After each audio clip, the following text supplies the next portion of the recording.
How's it going, everybody? Yeah. Today's a pretty big event for me. It's my first pitch show ever, so thank you all. So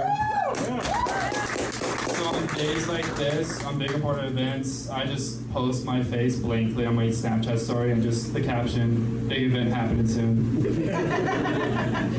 And without fail, every time somebody messages me and asks, are you finally killing yourself? On occasions like that, I have a death note. If y'all don't know what a death note is, when you write somebody's name in it, they die 40 seconds later due to a heart attack.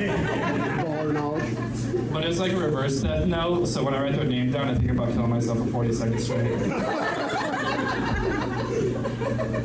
That doesn't work too well on Colby, no. But, I have a lot of big events that happen in my life. One of them being turning 18, which happened a few years ago. Anybody know what happened when you turn 18?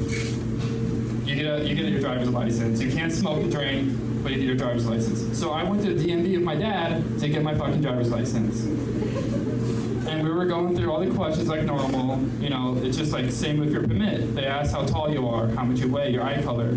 But as soon as you turn 18, they add this whole new fucking question. They asked my dad, is there anything wrong with him?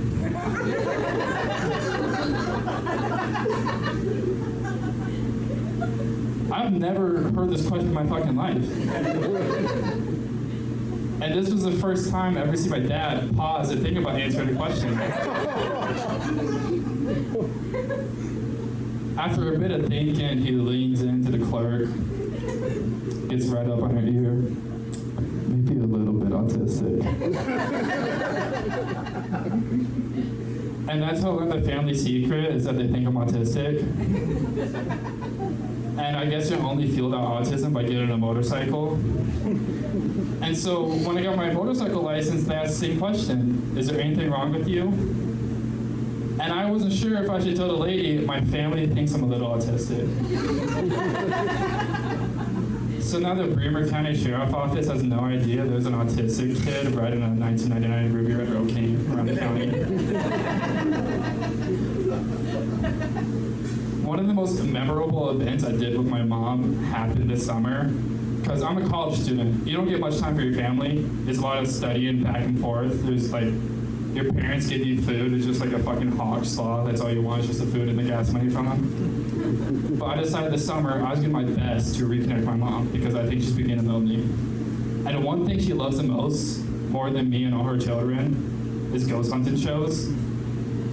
She watches those things like 4 hours a day, which was probably more than how often she watched her children when they were born. And so I decided the best way to reconnect my mom was to start ghost hunting with her.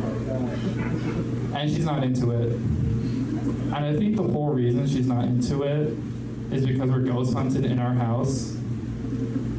And the ghost we're hunting is also her.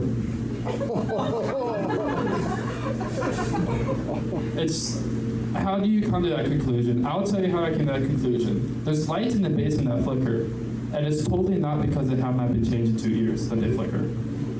And so I was playing around with the lights one day. I was doing blink 1 for yes, blink twice for no. And so I started asking some questions. Mom, is that you? Yes. I mean, that's a 50-50. If I was a ghost, I'd roleplay somebody's mom. Especially if they were an orphan. I mean, somebody said ghost mom, they're an orphan. I may be dead, but imagine like haunting like the richest orphan ever. Like how much money you can make just haunting a rich orphan as her mom. And so the next question I asked it is, Mom, are you racist? Yes. I mean, that pretty much confirms it. Like, dead, mom, racist, like, that's 3 on the line right there. Like, the bass can start shaking upstairs for ashes. But I asked one more question, just so I confirm it. How many times did you say the N-word? You just kept flickering, and flickering, and flickering. It's at this point, I want to say I'm glad I'm not homeschooled. I'm so glad I went to private schools. But what wasn't helpful was that there was one light-skinned student who said his nickname was 3/5. light's still going, ain't it? Yeah. But it's just like, I don't know what to do now. Do you know how hard it is to like have your mom be parenting you from beyond the grave? Like the other day, I switched on the TV, and it just so happened to be on the First Take. And you know who's the host of First Take? Stephen A. Smith. You know what she did? She flickered the lights once and turned the TV off. And then like, okay, you know, let's have a cookout. It's the summer, let's have a cookout. So I invited everybody I know, and as soon as all 10 of my black friends entered the house, it blanked 10 fucking times. And so like, I'm trying my best to get rid of her, so I decided to invite my coworker Keith to the house. When I first got introduced to Keith, my boss warned me that he'd be the whitest person I know. So when I walked into work that day, I met a guy who's about the same height as me, about the same weight as me, African American, and he says, "Hello, Massa." And that's how I learned that Keith was the biggest African American slave role player we had. And so now whenever Keith enters the house, the lights stop flickering, and I just hear Whiplash go on.